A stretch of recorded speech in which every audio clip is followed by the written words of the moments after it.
Hi guys. Are your teeth brushed? Are your pajamas on? Are you ready for bed? I want to read you a fun story. This story is something we can't actually do right now because right now we stay healthy by staying at our own home. But one day soon we'll be back able to visit with our friends and our family. This book reminds me of my childhood. I had lots of cousins and we spent a lot of time with each other. This book is called The Relatives Came.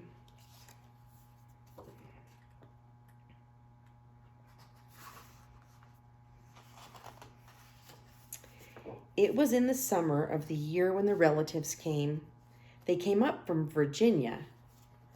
They left when their grapes were nearly purple enough to pick, but not quite.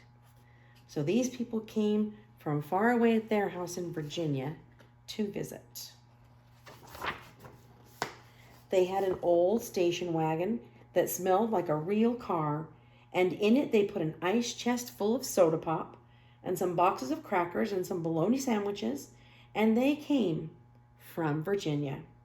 They left at 4 in the morning when it was still dark, before even the birds were awake.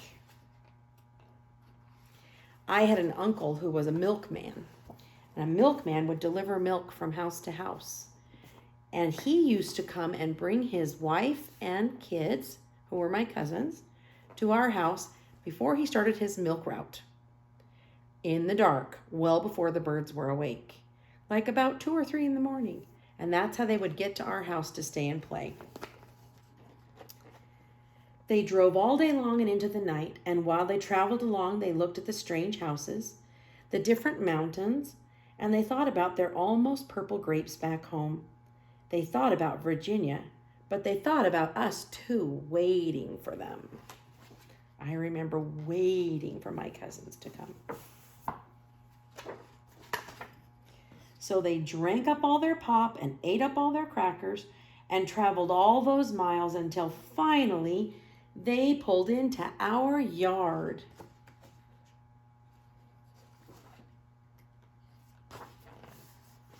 Then it was hugging time. Talk about hugging.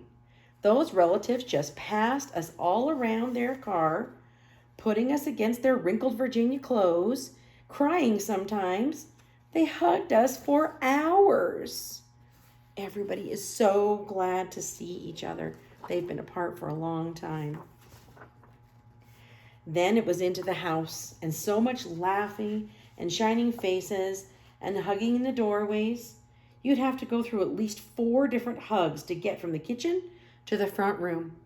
Those relatives were peeking in all the windows and seeing all the family members hugging and hugging and hugging. And finally, after a big supper 2 or 3 times around, until we all got a turn at the table, you see this? They call it 2 or 3 times around. In my family, we used to call it eating in shifts. The grown-ups would very often have us eat in shifts.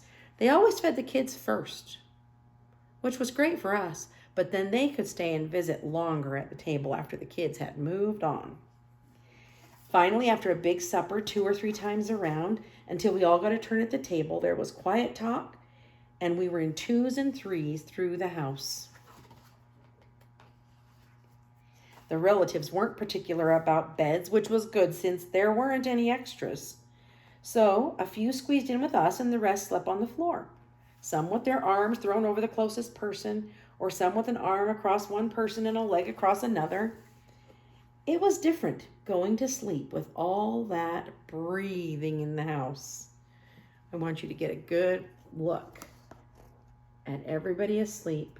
And can you find the little girl who's having trouble sleeping because of all that breathing in the house? She's right there. Our relatives did something like this. They all kind of slept wherever they could find. The relatives stayed for weeks and weeks. They helped us tend the garden and fix any broken things they could find. Somebody's getting a haircut over here. Stayed for weeks and weeks. They ate up all our strawberries and melons. They promised we could eat up all their grapes and peaches when we came to Virginia. Fixing a fence. Oh, they're getting some music going here. My family was always very much about singing together. We would wash dishes and sing. We would work together in the yard and sing. So I understand what they're doing. They're enjoying their time through music. But none of us thought about Virginia very much. We were so busy hugging and eating and breathing together.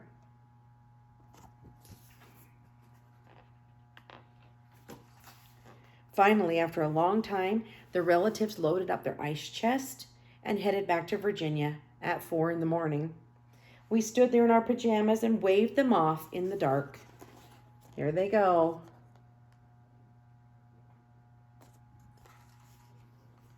We watched as the relatives disappeared down the road. Then we crawled back into our beds that felt too big and too quiet. We fell asleep. And the relatives drove on and on all day long and into the night.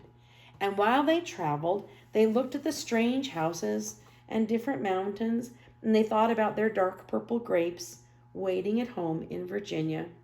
But they thought about us too, missing them, and they missed us.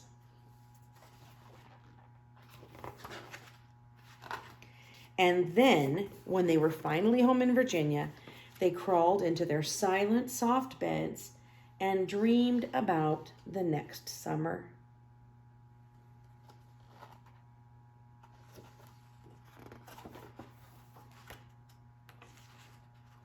There's the purple grapes. They got more purple while they were away for weeks and weeks at the relative's house. I love this story and when the relatives came. I hope soon we'll be able to get back together with big groups of people who we know and love and have good times together with them. I don't think it'll be very long. In the meantime, make sure you're having a good time with your family at your house. Enjoy each other's company, play some board games, do some things that you've wanted to do and you haven't had the time. Now you've got a little extra time at home. I hope you're sleepy now and ready for bed. I'll see you soon.